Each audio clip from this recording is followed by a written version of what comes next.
Keç küz 1. bölüm.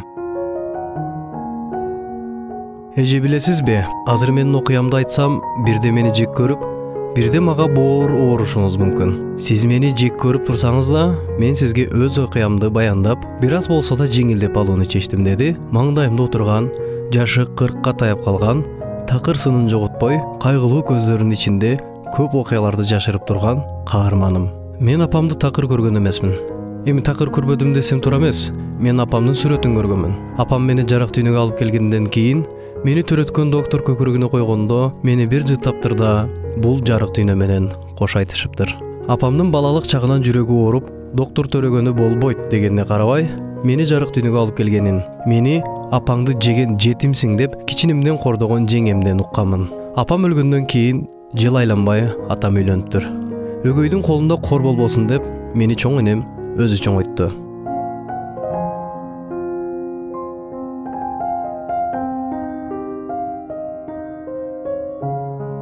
Атам аялы менен шаарда жашайт. Биз айылда мен, чоң энем, атамдын энеси Бекиш акем, Маржан жеңем болуп жашадык.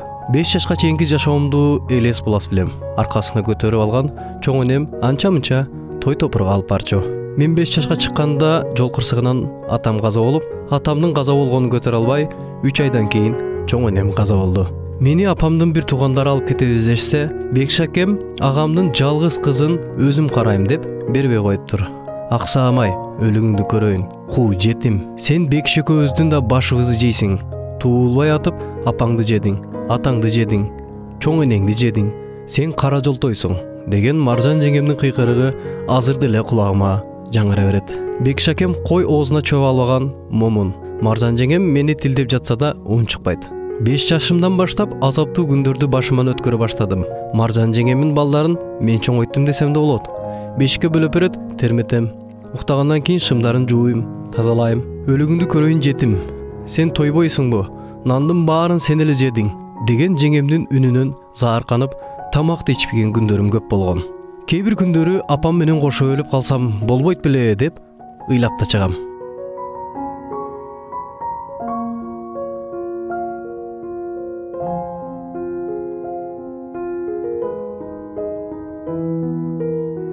Апамдын бир туугандары бир жылда бир жолу келип кабар алып турушчу. Алар келгенде мен үчүн майрам болчу. Маржан жеңем мени эркелетип, жумуш кылдырбайт. Мектепти кыйратып деле окуган жокмун. Маржан жеңем көбүнчө мектепке жөнөтпөйт. Башка окуучуларга окшоп, жакшына кийимим жок болгондуктан мектепке барганда кийген кийимимен тартынчуумун. Менин жетимдигим үчүнбү же башкаларга окшоп кийинбегенимденби мектепте окуп жүргөндө курбу күткөн жокмун. Эптеп септеп мектепти бүткөн мени Маржан жеңем 18 жашымда турмушка берип салды. Түшкөн жерим карапайым жер. Кайненем, күйдөн чыккан бир кайынсиңдим, такыр турмушка чыкпаган кайнежем, андан сырткары 3 кайным бар. Кайнатам балдарын кичинесинен эле таштап башка аялды ээрчип кетиптир. Аны да кийин кайненемден уктум.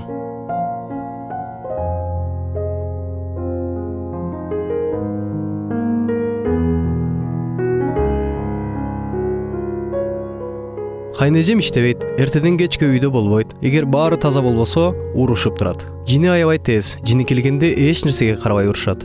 Кайнежемдин ачуусун билип, бардык жакты таза кармаганы аракет кылам. Кайынсиңдим жаман эмес. Жеңелеп, мени менен кошо кызмат кылып жүрө берет. Турмушка чыккан жери теңсинбей, баласын алып калып, өзүн кетирип жиберишкен. Кайненем алтын адам. Билбегенимди үйрөтүп, өз кызындай мээрим төгүп, той топурга сөзсүз ээрчитип алат. Кайын журтум жакшы болгон менен күйөөм жүрөөнөк. Кээде кайненем атаңды сен тартыпсың деп урушуп калат. 5 жашымдан 18 жашыма чейин көргөн кордугумду кайненемдин кызым деп эркелеткени унуттуруп турат. Тигинин баласы Орусиядан иштеп келиптир, аябай көп акча менен келиптир деген сөздөр акыркы убакта айыл ичинде кеңири айтыла баштады. Апа, мен да балдар менен Москвага барып иштеп келем деди бир күнү, күйөөм барыбыз чай ичип отурганда.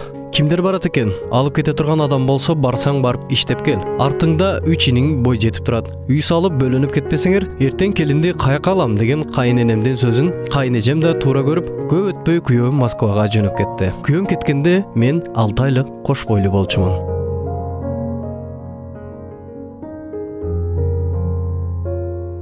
1 бөлүмдүн соңу.